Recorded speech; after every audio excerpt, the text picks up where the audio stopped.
Makine başında sıralarda, Makine başında sıralarda sürdürüyoruz kavgamızı. Katil ABD, işbirlikçi Redcon.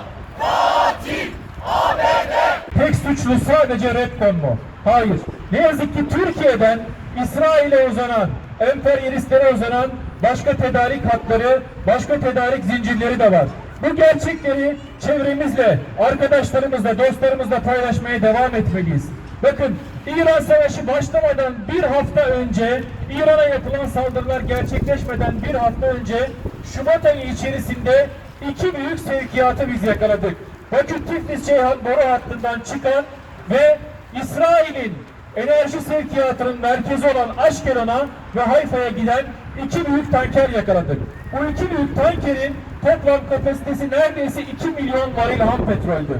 2 milyon varil ham petrol demek bugün İsrail'in ihtiyaç duyduğu bir haftalık petrol demek arkadaşlar. Bu şu gerçekle bizi yüzleştiriyor.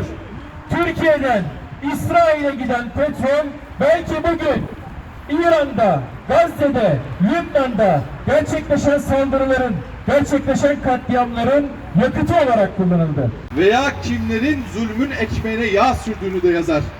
Bu bağlamda biz bugün acaba hangi sayfada yerimizi alıyoruz?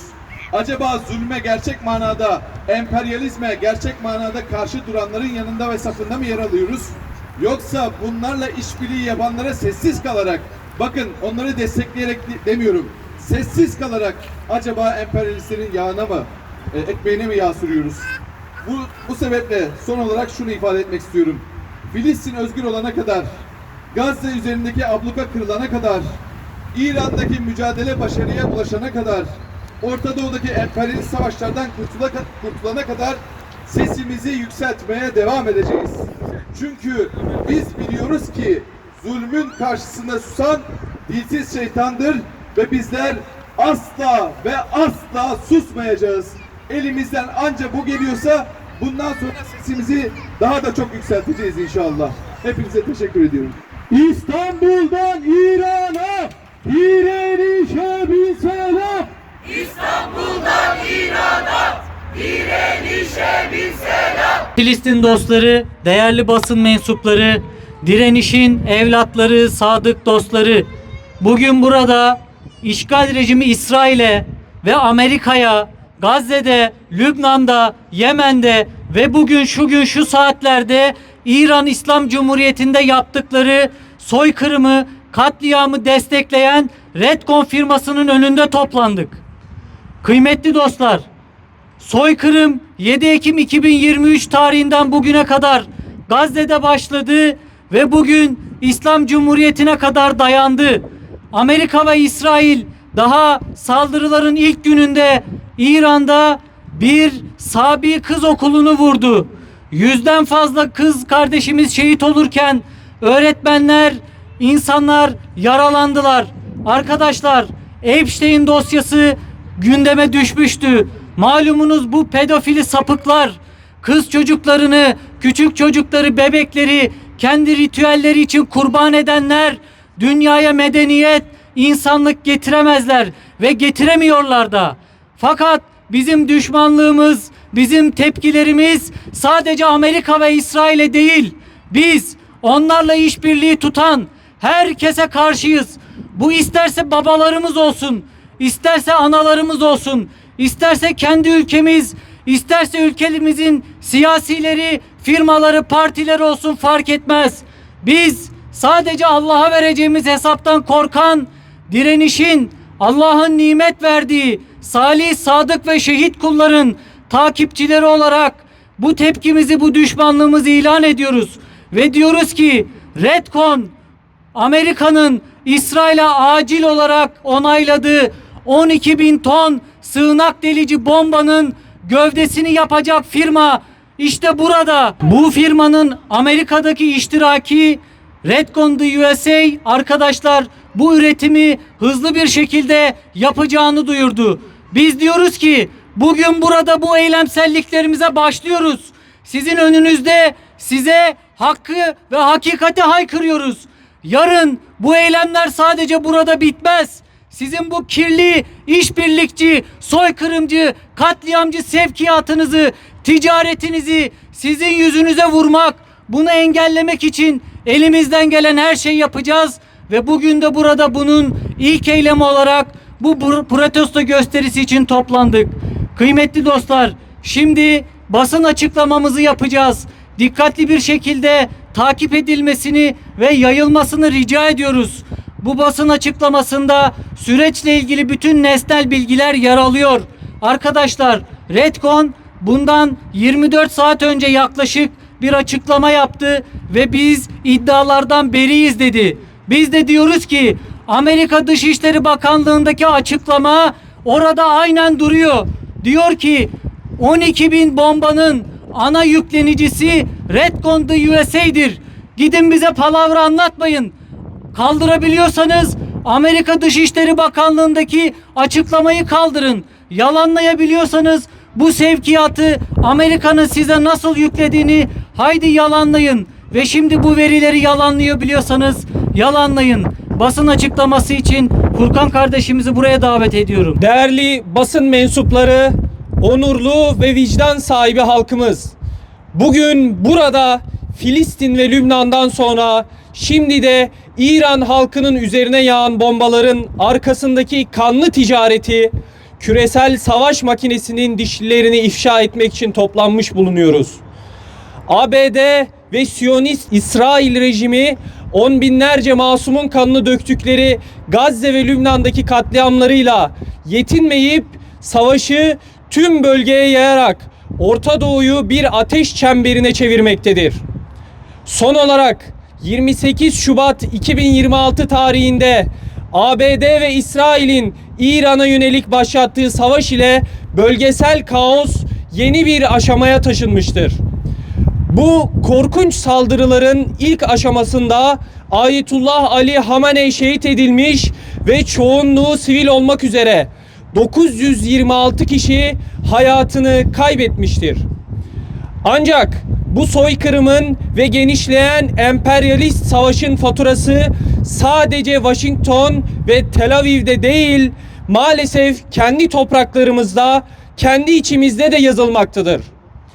İşte bunlardan biri olan ABD ve İsrail cephesini silahlandıran Repkon şirketinin önündeyiz. ABD'deki Trump yönetimi kongre denetimini ve yasaları acil durum bahanesiyle silah ihracatı kontrol yasasının 36B maddesini kullanarak devre dışı bırakmış ve İsrail'e 151,8 milyon dolarlık yeni bir mühimmat sevkiyatını onaylamıştır. Bu sevkiyat kapsamında Siyonist rejime tam 12.000 adet Blue 110 AB tipi 450 kilogramlık bomba gövdesi gönderilecektir. Tüm kamuoyunun bilmesi gereken asıl can alıcı gerçek şudur: bu kanlı satışın ana yüklenicisi Türkiye merkezli savunma mühendisliği şirketi Repcon'un ABD'deki iştiraki olan Repcon USA'dir. Yerli ve milli bir gurur olarak sunulan bu şirket bugün ABD savunma sanayisini modernize eden Siyonist rejime ölüm kusan mühimmatların gövdesini üreten dev bir suç ortağına, küresel emperyalizmin alt aktörüne dönüşmüştür. Repcon'un ürettiği Blue 110 bombaları sıradan patlayıcılar değildir. Bunlar yeraltı yapılarına hedef alan sığınak delicilerdir. Şirketin dünyada sayılı firmanın yapabildiği bir üstünlük olarak pazarladığı akış eğirme, flow forming teknolojisi, yüksek basınçlı metal şekillendirme ile sığınakları delip geçen, daha fazla sivili aynı anda yok eden daha mukavemetli bomba gövdeleri anlamına gelmektedir. Hatırlatmak isteriz ki Lübnan'da Hizbullah lideri Hasan Nasrallah'ın ve birçok Lübnanlı direniş komutanının şehit edilmesinde doğrudan bu teknolojinin kullanıldığı tespit edilmiştir. Dahası Gazze'de Cibaliye mülteci kampı gibi alanlarda sivillerin topluca katledilmesine neden olan yıkım bu mühendisliğin bir sonucudur. Sermayenin vatanı yoktur. Sadece karın hedeflendiği pazarlar vardır. Repkon, ABD mühimmat tedarik zincirinin tam merkezine yerleşmek için Texas Garland'daki tek MK-80 serisi bomba gövdesi üretim tesisini satın almış ve Kentucky'de ABD ordusu için 435 milyon dolarlık bir TNT patlayıcı tesisi kurma ihalesini almıştır. Tüm bunlara rağmen Repkon son günlerde yaptığı açıklamalarda haberlerin algı operasyonu olduğunu, doğrudan kendilerinin bir satış yapmadığını ya da karar verici olmadıklarını iddia ederek sorumluluktan kaçmaya çalışmaktadır. Biz aynı dolambaçlı cümleleri daha önce Türkiye üzerinden İsrail'e sevk edilen petrol sürecinde de gördük. Karnımız bu palavralara tok. ABD Dışişleri Bakanlığı'nın sitesinde ana yüklenici Garland, Texas'ta bulunan Repkon USA olacaktır cümleleri yazarken hala ne söylüyorsunuz? Bizler bu ikiyüzlülüğü reddediyoruz. BM özel raportörü Francesca Albanese'nin de açıkça belirttiği gibi İsrail ile sürdürülen ticari ve materyal destek Gazze'deki soykırımı mümkün kılmaktadır. Ve Repkon USA'nin ana yüklenicisi olduğu bu 151.8 milyon dolarlık satış hukuken doğrudan soykırım suçuna iştiraktir. Patronların bilançolarındaki net kar sahada parçalanmış insan bedenlerinden ibarettir. Türkiye'de serbestçe ticaret yapan, bu coğrafyanın sermayesini ve birikimini kullanan bir şirketin bugün ağır bedeller ödeyerek İslam'ın ve insanlığın haysiyetini savunan Filistin, Lübnan ve İran halklarına karşı yürütülen emperyalist savaşın silah tedarikçisi olmasını asla kabul etmiyoruz. Savaşın lojistiğini kesmek anti-emperyalist mücadelenin kalbidir. Buradan siyasi iktidara ve tüm yetkililere sesleniyoruz. Siyonistleri ve emperyalistleri besleyen tüm damarları derhal kesin. Repkon firmasına bu kanlı anlaşmadan çekilmesi için baskı yapın.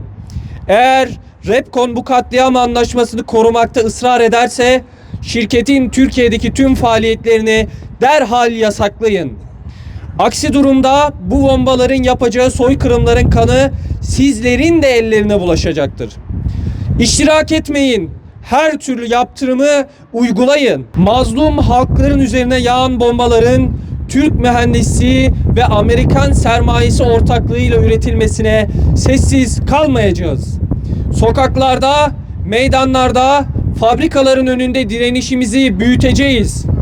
Kahrolsun emperyalizm, kahrolsun Siyonizm, yaşasın Filistin, Lübnan ve İran halklarının onurlu direnişi. Allahu Ekber! Allahu Ekber!